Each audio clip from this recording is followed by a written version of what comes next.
नमस्कार, स्वागत है आप सभी का हमारा राजस्थान में। आपके साथ मैं हूं पल्लवी रविंद्र सिंह। राजस्थान के राज्यपाल कलराज मिश्र ने गुरुवार को नई दिल्ली में लोकसभा अध्यक्ष ओम बिरला से मुलाकात की और इसी के साथ साथ राज्यपाल कलराज मिश्र ने, आपको बताते चले, इस दौरान लोकसभा अध्यक्ष को संविधान की उद्देशिका और मूल कर्तव्य की फोटो प्रति भी भेंट की है।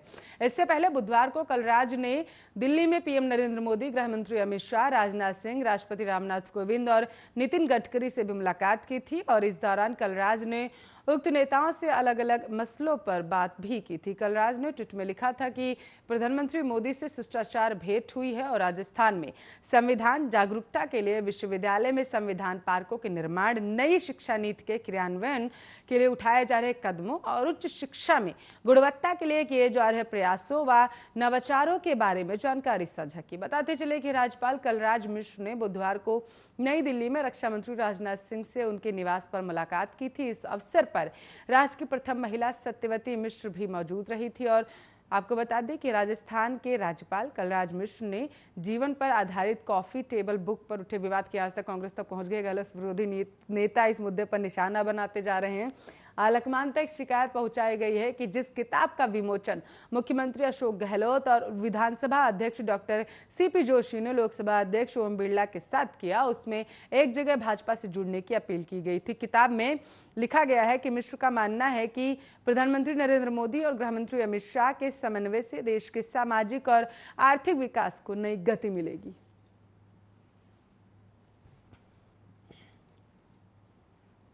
जयपुर का रुख करेंगे। ट्विटर ने कांग्रेस नेता राहुल गांधी और पार्टी के आधिकारिक ट्विटर अकाउंट को लॉक करने के बाद गुरुवार को राजस्थान कांग्रेस प्रदेश कमेटी के अकाउंट को भी लॉक कर दिया।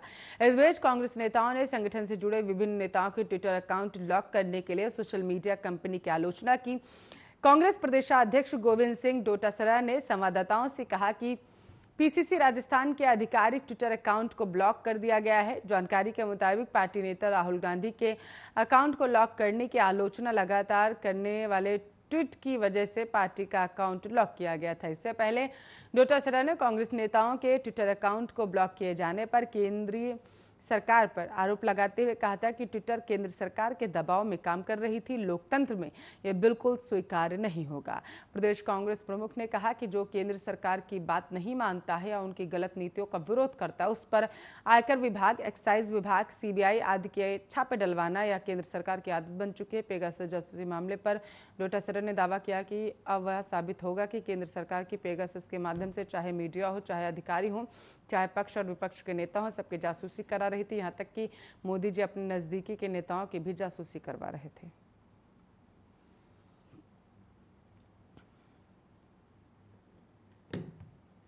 तो जयपुर के 6 जिलों में होने जा रहे पंचायत चुनाव को लेकर कांग्रेस अब अलर्ट मोड पर आ चुकी है। पार्टी मुख्यालय में आज पीसीसी चीफ गोविंद सिंह डोटासरा की अध्यक्षता में दौसा और भरतपुर को लेकर बैठकें हुई और जिसमें चुनाव की रणनीति पर चर्चा की गई। इस दौरान दौसा की बैठक में महुआ को लेकर नेताओं में आपसी गतिरोध देखने को मिला। दौसा जिलों को लेकर हुई बैठक में मंत्री प्रसादी लाल मीणा, ममता भूपेश विधायक जीआर खटाना, ओपी हुडला समेत प्रमुख नेता मौजूद रहे थे। इस बैठक में महुआ को लेकर विवाद हुआ। बैठक में महुआ से 3 प्रतिनिधि मौजूद थे और इसमें खास तौर पर निर्दलीय विधायक ओपी हुडला की तरफ से टिकट चयन को लेकर प्रक्रिया को लेकर अजीत सिंह असहमत थे। इस पर पीसीसी चीफ ने कहा कि सभी एकजुटता के साथ काम करें और समन्वय बनाकर चले। बैठक को लेकर विधायक मुरारी मीणा और मंत्री ममता भूपेश ने कहा कि दौसा कांग्रेस का गढ़ रहा है, दौसा में कांग्रेस आगे रही है।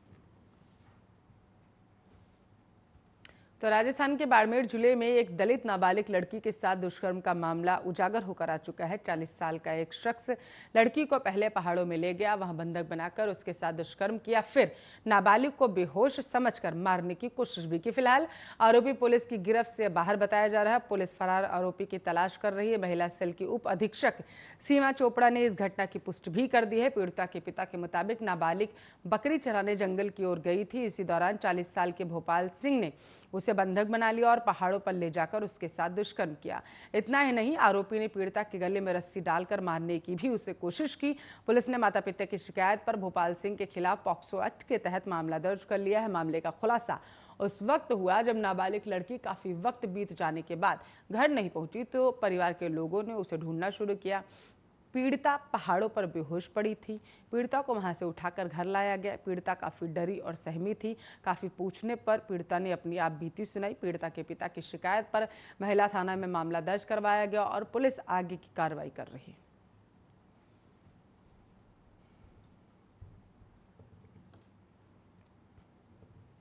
तो भीलवाड़ा के मंडल थाना क्षेत्र में एक मंदिर में नाबालिग से गैंगरेप का मामला झूठा निकला है। 13 साल की युवती ने ही अपने गैंगरेप की कहानी सुनाई थी। यह कहानी उसने आटा साटा से हुए रिश्ते से परेशान होकर बताई थी। इस रिश्ते के चलते पिछले कई दिनों से नाबालिग का मामा उसके साथ मारपीट कर रहा था। इसी कारण 10 अगस्त की रात को पीड़िता तंग आकर मंदिर परिसर में सुनसान जगह पर एक बरगद के नीचे जाकर सो गए। दूसरे दिन सुबह अपने अपहरण और गैंगरेप की कहानी सुना डाली। सीओ सुरेंद्र कुमार ने बताया कि 11 अगस्त को नाबालिग के मामा ने अपनी भांजी के साथ गैंगरेप का मामला दर्ज करवाया था। पुलिस ने नाबालिग का मेडिकल मुआयना करवाया। मेडिकल में किसी भी प्रकार से दुष्कर्म का जिक्र नहीं हुआ। उसे सखी सेंटर ले जाया गया। उससे पूछताछ की गई तो उसने अपना पूरा दर्द बयां किया। सीओ सुरेंद्र कुमार ने बताया कि नाबालिग के माता पिता की 10 साल पहले मौत हो चुकी है। वह अपनी ननिहाल में ही रह रही थी। नाबालिग और उसके मामा की शादी आटा साटा प्रथा के तहत हुई थी। पिछले लंबे समय से मामा उसको ससुराल भेजने का दबाव बना रहे थे। उसने ससुराल जाने से मना कर दिया था। इसके चलते सामने वाला परिवार उसके मामा की भी पत्नी को भी नहीं भेज रहा था। इस कारण मामा काफी गुस्सा था। भांजी के बात नहीं मानने पर मामा ने कई बार उसके साथ मारपीट भी की, जिससे परेशान होकर नाबालिग ने झूठे गैंगरेप की कहानी बनाई।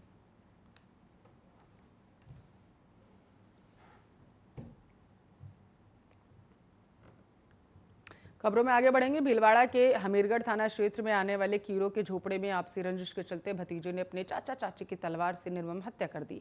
इसके बाद आरोपी भाई खुद ही हमीरगढ़ थाने गया और पुलिस को इस घटना के बारे में बताया। घटना सुबह 5 बजे की बताई जा रही है। बताया जा रहा है कि सुबह नारू कीर और उसकी पत्नी कंकु कीर अपने ही घर में मवेशियों का दूध निकाल रहे थे। इस दौरान आरोपी भतीजा देवीलाल उनके घर तलवार लेकर पहुंचा और दोनों की हत्या कर डाली। इस घटना की जानकारी के बाद मौके पर भीड़ एकत्रित हो गई। वहीं सूचना मिलने पर पुलिस मौके पर पहुंची और दोनों के शव को पोस्टमार्टम के लिए भिजवा दिया। आरोपी से हुई प्रारंभिक पूछताछ में सामने आया है कि देवीलाल मानसिक रूप से बीमार था। वह पत्नी और बच्चों के साथ मारपीट करता रहता था। चाचा चाची को लेकर भी यही सोचता कि वह उसके दुश्मन है और उसे लगता था कि उसके चाचा चाची उसकी जमीन हड़पना चाहते हैं, जिसके बाद उसने दोनों की हत्या करवा दी। फिलहाल पुलिस मामले की जांच कर रही है।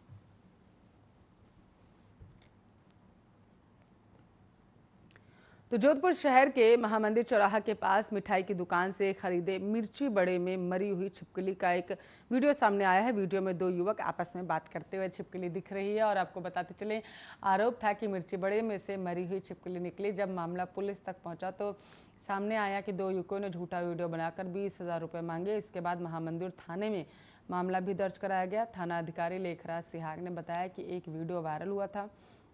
महामंदिर चौराहे पर स्थित एक मिठाई की दुकान से खरीदे मिर्ची बड़े में छिपकली निकली है। जैसे ही यह वीडियो दुकानदार तक पहुंचा तो वह थाने गया और बावड़ी गांव निवासी उमाराम छाबा के खिलाफ ब्लैकमेल करने का मामला दर्ज कराया। आरोप है कि वह व्यक्ति कुछ दिनों पहले दुकान पर आया था। उसने मिर्ची बड़े में से छिपकली निकलने का आरोप लगाते हुए वीडियो बनाकर बदनाम करने की धमकी दी थी।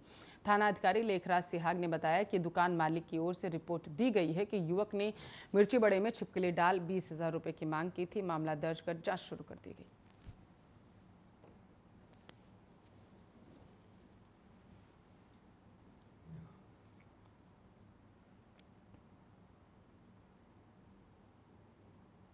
राजस्थान सरकार ने 1 सितंबर से 50% क्षमता के साथ स्कूल और कॉलेज विश्वविद्यालय खोलने की अनुमति दे दी है। यहाँ सरकार ने कक्षा 9वीं से 12वीं तक के लिए 1 सितंबर से स्कूलों को संचालन की अनुमति दे दी है। आपको बताते चले कि सरकार ने स्कूलों के जरूरी नियम ये लागू किए हैं कि स्कूली बच्चों के लिए कैब, बस, ऑटो के चालकों को कम पहली खुराक 14 दिनों टीका लगाना आवश्यक होगा। बताते चले कि राज्य में बीते साल मार्च से स्कूल बंद है। राज्य में कोचिंग संस्थानों को भी 1 सितंबर से शैक्षणिक और गैर शैक्षणिक गतिविधियों दोनों के लिए 50% क्षमता के साथ परिचालन करने की अनुमति दी गई थी। साथ ही पूरे स्टाफ को दोनों खुराक का टीकाकरण करने की शर्त पर इन्हें खोलने का निर्देश दिया गया।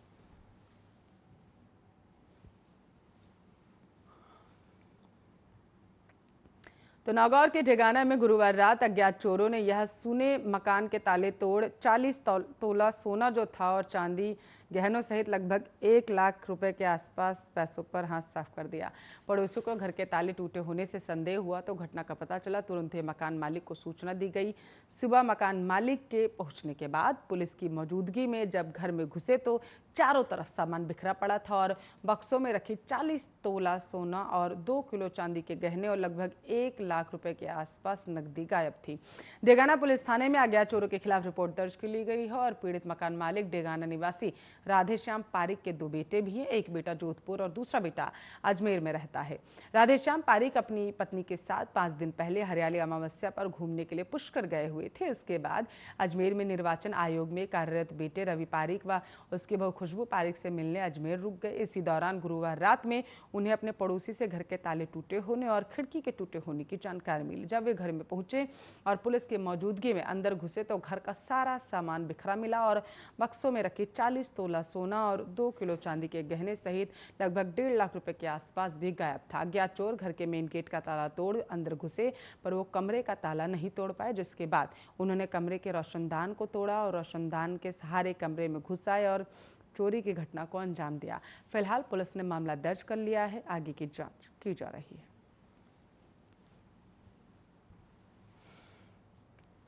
तो कोटा शहर के विज्ञान नगर थाना क्षेत्र में एक ऑटो चालक ने अपने 2 साथियों के साथ मिलकर एक व्यक्ति की जेब से 40,000 रुपए साफ कर दिए।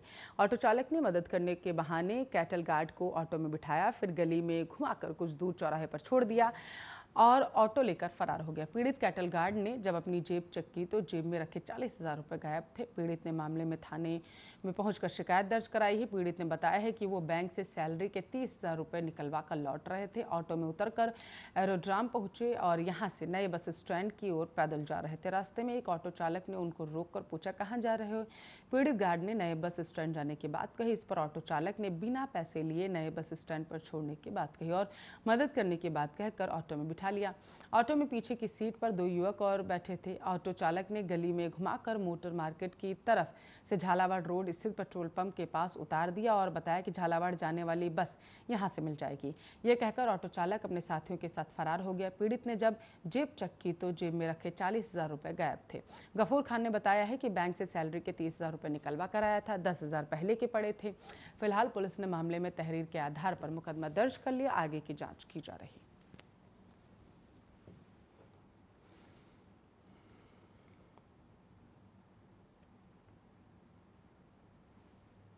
इतिहास के पन्नों को जब पलटते हैं तो हम कई ऐसे मकबरों और महलों के बारे में कहानियां पाते हैं जिन्हें सुनकर या पढ़कर ऐसा लगता है कि क्या सच में ऐसा होता होगा? क्या सच में किसी के प्यार में कोई ताजमहल जैसी खूबसूरत इमारत को बनवा सकता है?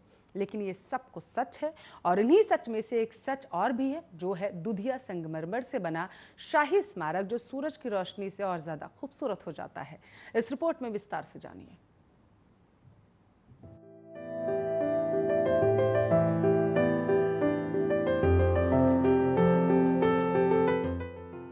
जोधपुर के मेहरानगढ़ किले की तलहटी में सफेद संगमरमर से बना शाही स्मारक जसवंत थड़ा किसी अजूबे से कम नहीं।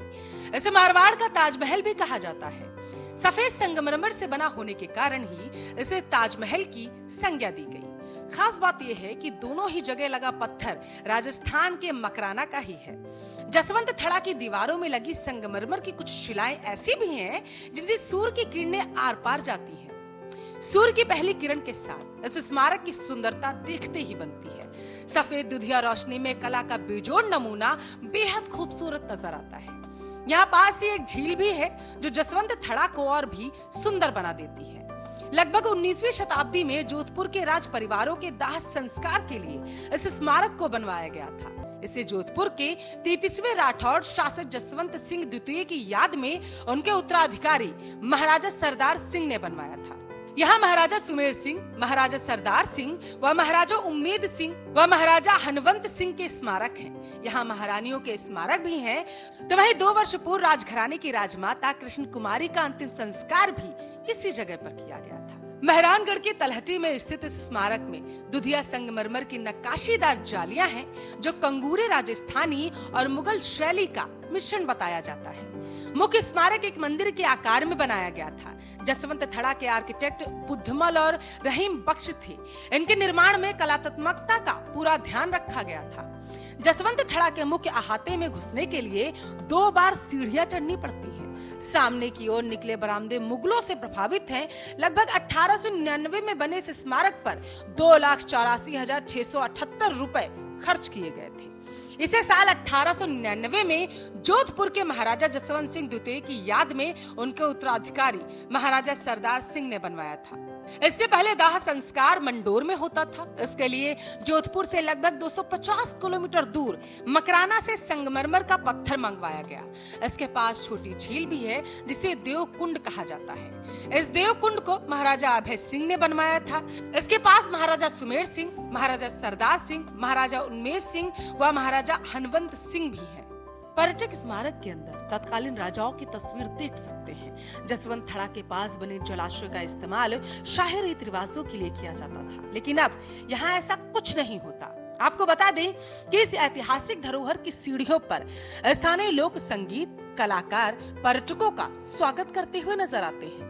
स्मारक का आंतरिक भाग खूबसूरत नक्काशी और कलाकृतियों से सजाया गया है। स्मारक के आसपास बनाए गए मेहराब और स्तंभ पर्यटकों को प्रभावित करते हैं। संगमरमर की बनी इस संरचना को राजस्थानी शैली में बनाकर तैयार किया गया था। यहाँ दूर से दिखाई देते गुंबद मुगल वास्तुकला से प्रभावित जान पड़ते हैं। जसवंत थड़ा का नाम यहाँ के महाराजा जसवंत सिंह द्वितीय के नाम पर रखा गया था। झील और हरे भरे पेड़ों से घिरे जसवंत थड़ा को शहर में आने वाले पर्यटक देखना बेहद पसंद करते हैं। Special desk, Arya news.